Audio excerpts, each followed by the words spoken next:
अपनात्माओं ये तीर्थ कैसे बने?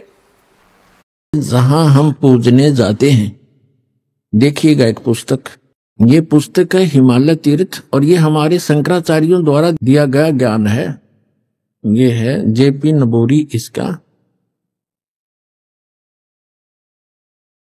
प्रकाशक है।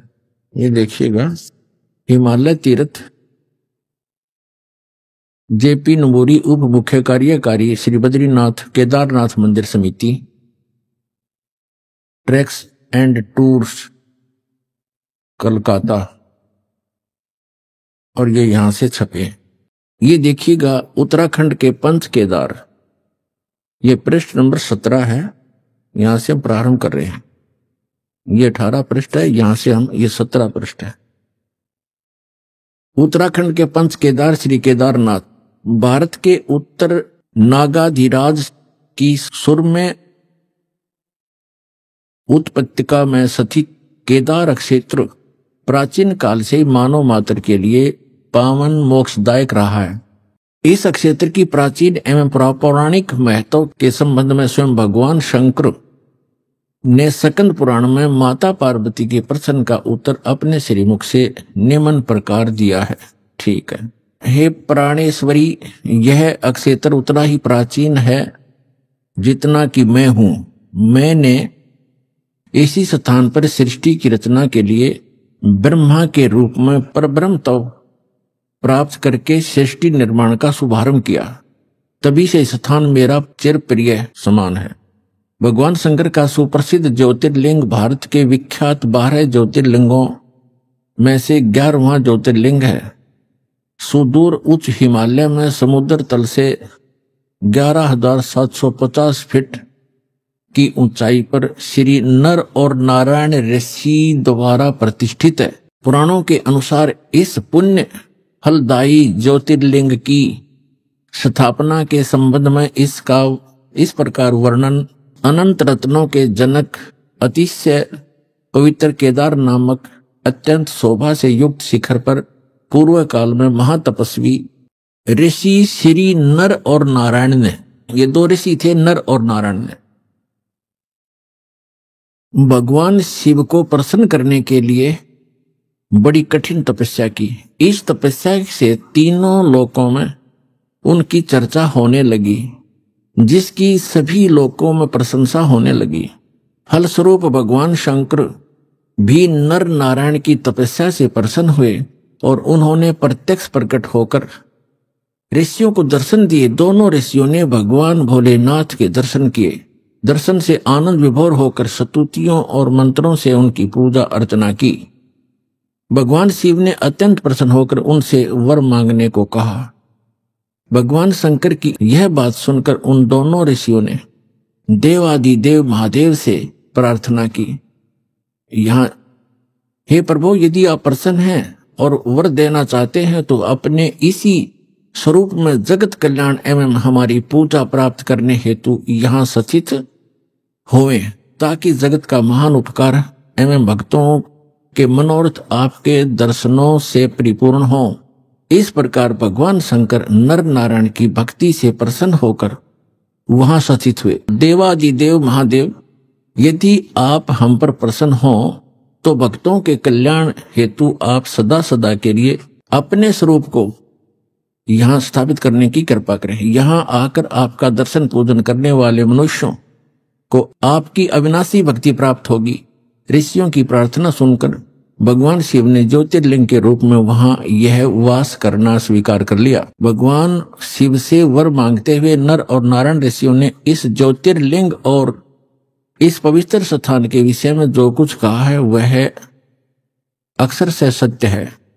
इस ज्योतिर्लिंग के दर्शन पूजन तथा यहाँ स्नान आदि करने से भक्तों के लौकिक फलों की प्राप्ति के साथ साथ अचल शिव भक्ति और साथ ही मोक्ष की प्राप्ति भी सहज हो जाती है। हिमालय में केदार नामक पर्वत शिखर पर प्रतिष्ठित होने के कारण इस ज्योतिर्लिंग को श्री केदारेश्वर ज्योतिर्लिंग के नाम से जाना जाता है। केदार शब्द का शाब्दिक अर्थ है ऐसे स्थान से होता जहां दलदल एवं अति मात्रा में पानी हो।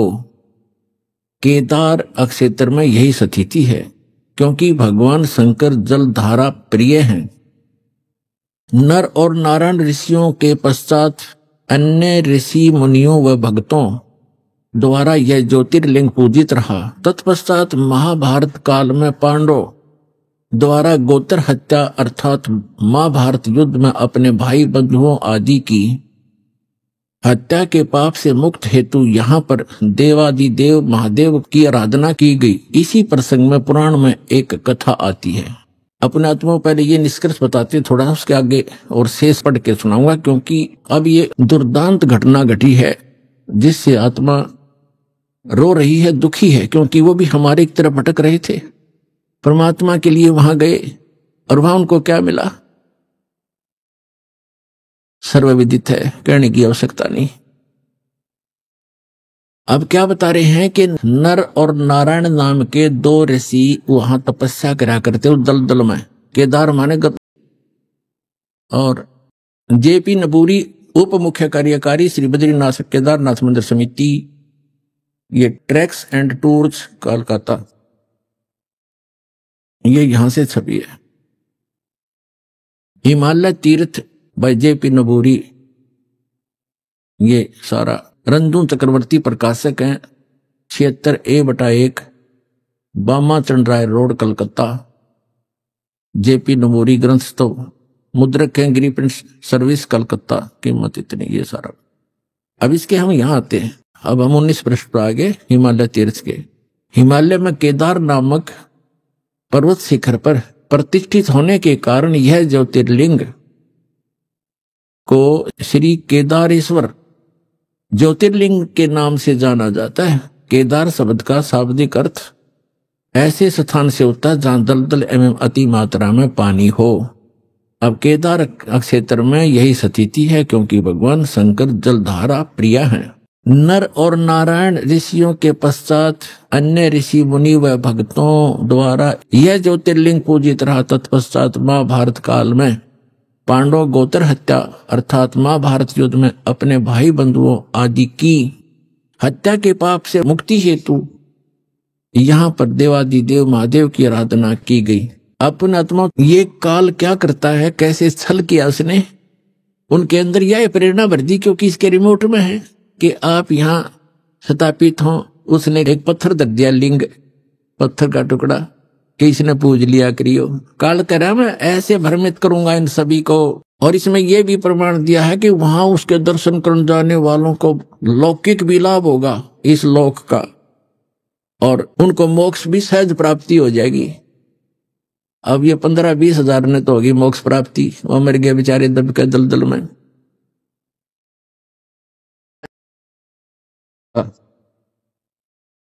ये यहां से छपी है। आगे एक और दीक्षा प्राप्त करके सुखी हुए भक्त के अनुभव। अब देखिए जगत गुरु तत्वदर्शी संत रामपाल जी महाराज के मंगल प्रवचन। अब आगे एक और अजब कहानी आपको सुनाते हैं हिमालय तीर्थ के अंदर। देखिएगा, हिमालय तीर्थ है ये, और जेपी नबूरी उप मुख्य कार्यकारी श्री बद्रीनाथ केदारनाथ मंदिर समिति, ये ट्रैक्स एंड टूर्स कोलकाता, ये यहां से छपी है। हिमालय तीर्थ बाय जेपी नबूरी, ये सारा रंजू चक्रवर्ती प्रकाशक हैं, 76A/1 बामा चंद्राय रोड कलकत्ता। जेपी नबूरी ग्रंथ तो मुद्रक हैं, गिरी प्रिंट सर्विस कलकत्ता, कीमत इतनी, ये सारा। अब इसके हम यहां आते हैं। अब हम 19 पृष्ठ पर आगे हिमालय तीर्थ के। हिमालय में केदार नामक पर्वत शिखर पर प्रतिष्ठित होने के कारण यह ज्योतिर्लिंग को श्री केदारेश्वर ज्योतिर्लिंग के नाम से जाना जाता है। केदार शब्द का शाब्दिक अर्थ ऐसे स्थान से होता है जहां दलदल एवं अति मात्रा में पानी हो। अब केदार क्षेत्र में यही स्थिति है, क्योंकि भगवान शंकर जलधारा प्रिय हैं।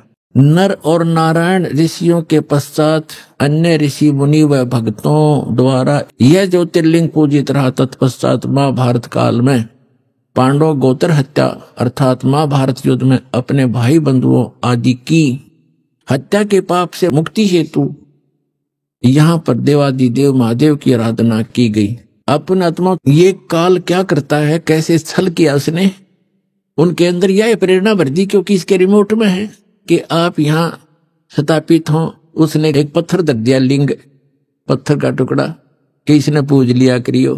काल कह रहा मैं ऐसे भ्रमित करूंगा इन सभी को। और इसमें यह भी प्रमाण दिया है कि वहां उसके दर्शन करने जाने वालों को लौकिक भी लाभ होगा इस लोक का, और उनको मोक्ष भी सहज प्राप्ति हो जाएगी। अब ये 15-20 हजार ने तो होगी मोक्ष प्राप्ति, वो मर गए बेचारे दब के दलदल में। तो पुण्यात्मा अब भी इतने जबरदस्त ठोकर लगी है मानव के, अब भी आंखें नहीं खुलेंगी तो आपने भांग घनी पी रखी है काल की।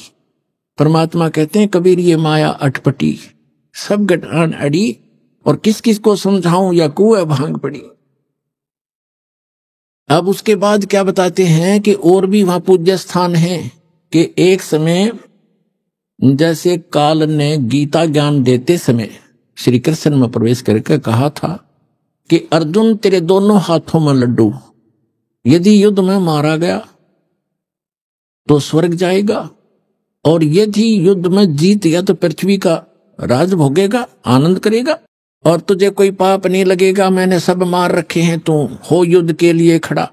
उसको डरा धमका भयंकर रूप दिखा, तैयार कर लिया युद्ध के लिए। जब सारा महाभारत का नाश हो लिया, 18 करोड़ व्यक्ति मर गए लड़के, और फिर उस युधिष्ठिर को बुरे बुरे सोपन दिखाई देने लगे। फिर श्री कृष्ण जी के धार्मिक गुरु भी थे। दूसरे अध्याय के 7वें श्लोक में अर्जुन स्वयं स्वीकार करता, आप हमारे गुरु हो, मैं आपकी शरण हूं, हमें जो यथार्थ ज्ञान हो वही बताइएगा। जब श्री कृष्ण जी के अंदर काल नहीं था, जब दोबारा उनसे समाधान पूछने गए भाई की स्थिति थी क्यों होगी ऐसी, तब श्री कृष्ण जी ने बताया कि जो तुमने महाभारत में बंदूकघात किए थे, सेना मारी थी, वो दुख, वो पाप तुम्हें दुखी कर रहा, उसके लिए यज्ञ करो। और वो सारा कुछ कर लिया। फिर क्या कहा, जब श्री कृष्ण जी की भी मृत्यु होगी, उसे एक तीर मार दिया था एक शिकारी ने भगवान श्री कृष्ण के पैर में। तब ये सभी पांडव वहां गए। तब श्री कृष्ण जी ने कहा कि तुम मेरे शिष्य हो और मेरे रिलेटिव भी हो, मेरी एक बात सुन लेना, कि तुम सभी हिमालय में जाकर गल जाना, वहां तपस्या करना, जब तक अंत ना हो तुम्हारे शरीर का, तुम्हारे पाप नाश हो जाएंगे जो तुमने महाभारत में किए थे, बंदूकघात किया था। तब अर्जुन के मन में शंका आई कि पहले तो जब गीता ज्ञान दे रहे थे भगवान, आप कह रहे थे आपको कोई पाप नहीं लगेगा। फिर दूसरी बार जब हम भाई के समाधान के लिए आपके पास आए थे, इनको भयंकर सौपन आते हैं, सिर कटे हुए धड़ दिखाई देते हैं, हाहाकार मची दिखाई देती है इसको सौपन में, ये भयंकर दुखी होकर बैठ जाता है। तब आपने कहा था कि आपके ऊपर महाभारत में किए हत्याओं का पाप है, यज्ञ करो, हमने यज्ञ भी कर ली। आज फिर आप कह रहे हो कि आपके ऊपर बंदूकघात का वो पाप है, हिमालय में जाकर के तपस्या करके गल मरो। भगवान आपने ये क्या किया हमारे साथ? तब श्री कृष्ण जी ने कहा कि अर्जुन, कि मुझे नहीं मालूम मैंने गीता ज्ञान दाता देते समय क्या कहा था, लेकिन अब मैं जो बता रहा हूं ये करना पड़ेगा तुमने, और कोई विकल्प नहीं। इतना कह के प्राण त्याग गए। राज को अपने पोते को देकर परीक्षित को वो सारे के सारे वहां पहुंच गए जहां दास कथा दिखाने चाहता है कि 5 पांडव गले हिमालय और 18 सोनी खा गया काल। 18 सोनी को खा गया काल। अरे 5 पांडव गले हिमालय, वहां जाके गल मरे हुए थे, और उन्हें खा गया काल, पाप इनके सिर पर धर दिया, और देखा कि जाके फिर इनका और नाश करवा दिया। वो क्या करवाया अब पढ़ के सुनाता हूं। ये हिमालय तीर्थ पुस्तक, ये क्या है ये प्रकरण पहले मौखिक सुनाऊंगा, आसानी से समझ में आएगा जो पढ़ा जाएगा। इसमें क्या कहा है कि एक समय जब ये 5 पांडव और द्रौपदी सहित वहां और कुंती सहित हिमालय में तपस्या कर रहे थे, तो क्या किया कि ये भगवान शिव आगे दूध वाली भैंस का रूप बना के, और भीम ने देखा क्या अच्छी मोटी लेवटी वाली भैंस है और दूध वाली होगी, इसने पकड़ लिया हूं, दूध दाद पी लिया करेंगे। वो उसकी तरफ भागा तो वो काल समा गया पृथ्वी में। समाते समाते उसका बैक पोर्शन रह गया, पिछला हिस्सा। कहते बली महाबली भीम ने पकड़ लिया नो चक्कस जबरदस्त, और गाड़ दिए पंजे, बोला वही रुक गया वो, फिर वो पत्थर का बन गया। आकाशवाणी हुई कि इसकी पूजा किया करो, बता, भैंस के टट्टी पेशाब के पोर्शन की पूजा ला दिए फिर हुए तरह के जो।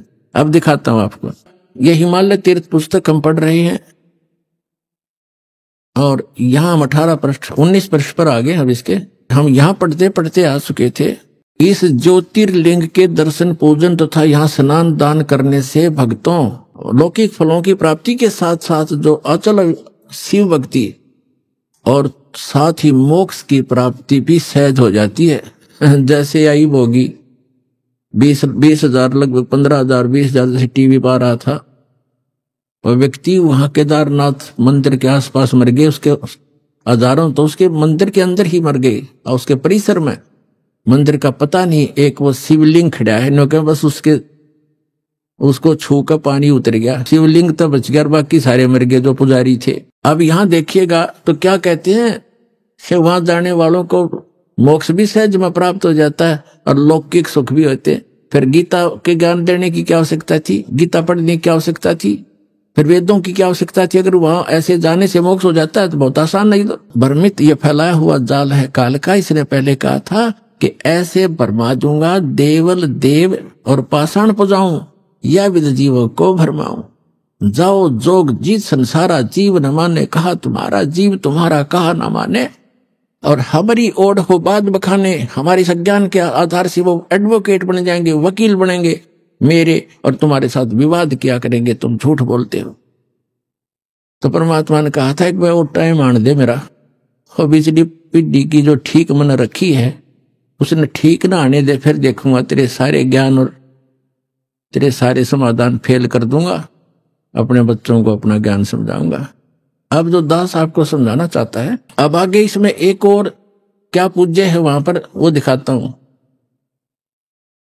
ये देखिएगा हिमालय तीर्थ 19 पृष्ठ पे हम पुस्तक पे आ गए हैं। तत्पश्चात महाभारत काल में पांडवों द्वारा गोत्र हत्या अर्थात महाभारत युद्ध में अपने भाई बंधुओं आदि की हत्या के पाप से मुक्ति हेतु यहाँ पर देवादिदेव महादेव की आराधना पांडवों द्वारा की गई।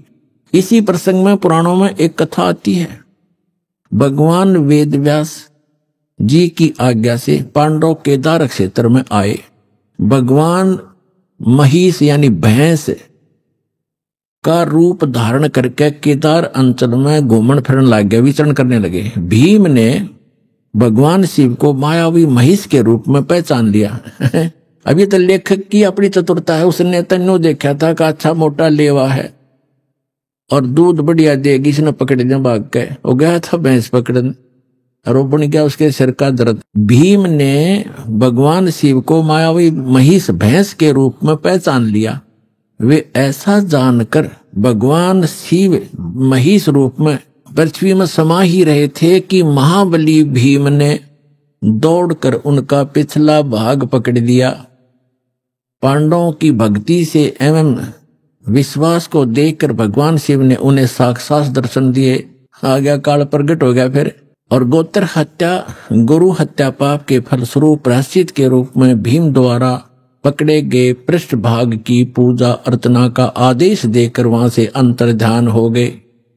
पृष्ठ भाग ने शिला रूप धारण किया, पत्थर बन गई। फिर वो पिछला भाग जो पांडवों द्वारा पूजित हुआ वह तब से आज तक पूजित है। पुण्यात्मा देखो, अब ये है वो एक केदार उन्मत यो भी है जो भैंस की पिछला टिट्टी पेशाब का पोर्शन बाकी रह गया, वो पत्थर बन गया और काल आ गया शिव रूप धारण करके और कहा कि इसने पूजा करियो थारे सारे पाप कट जाएंगे। ये कट गए पाप, वहां हो गया नाश। ऐसा दुख हो रहा है दास को। अब ये केदार कैसे बने थोड़ा ये दिखाते हैं, देखिएगा। भीम द्वारा पकड़े गए पृष्ठ भाग को पूजा अर्चना का आदेश देकर वही अंतर्ध्यान हो गए। पृष्ठ भाग उस भैंस का पिछला हिस्सा टट्टी पेशाब का पोर्शन ने शिला रूप धारण किया जो पांडवों द्वारा पूजित हुआ और वह तब से आज तक पूजित है। महिष का अगर भाग नेपाल में जाकर प्रकट हुआ जो पशुपति नाथ के नाम से विख्यात हुआ। अब बताओ, अब नेपाल में भी ये कल कर गया काम, अगला हिस्सा मुंह वहां दिखा दिया, कहते वहां निकल कर प्रकट हो गया और वहां कह दिया भाई ऐसे पांडवों को मिलो। उन्होंने फिर बताया कि यहाँ ऐसे समाये थे और नेपाल में निकले वहां जाकर। वो शर वहां पत्थर हो गया। अब वहां एक मंदिर बन गया पशुपतिनाथ का, वहां लग गए पूजा करने। कोई बात, एक काल का फैलाया जाल है सारा। नेपाल के अंदर जो जाते हैं श्रद्धालु पूजने के लिए, ये भी वही काल का जाल है। आगे देखो, वो पशुपतिनाथ से विख्यात हुआ नेपाल में। फिर क्या बताते हैं, भैंस के अन्य 4 भाग क्रम से तुंगनाथ में बाहु, रुद्रनाथ में मुख और मध्य महेश्वर में नाभि, कल्पेश्वर में जटा। इस प्रकार केदारनाथ को छोड़कर महेश रूपी यानी भैंस रूपी भगवान शंकर के अन्य 4 भाग केदार क्षेत्र में प्रतिष्ठित हुए। केदारनाथ सहित ये स्थान 5 केदार नाम से विख्यात हुए। ओए होए होए, ये पर भी लेन जात है दुनिया, हमरा ज्ञान किने ना सुनिया। पुण्यात्माओं, इस काल के जाल को समझो और इस सतलोक आश्रम पर आओ और अपना कल्याण करवाओ। इस पृथ्वी पर यही एकमात्र स्थान है परमात्मा कबीर जी द्वारा चलाया हुआ यथार्थ ज्ञान अपने बच्चों के लिए।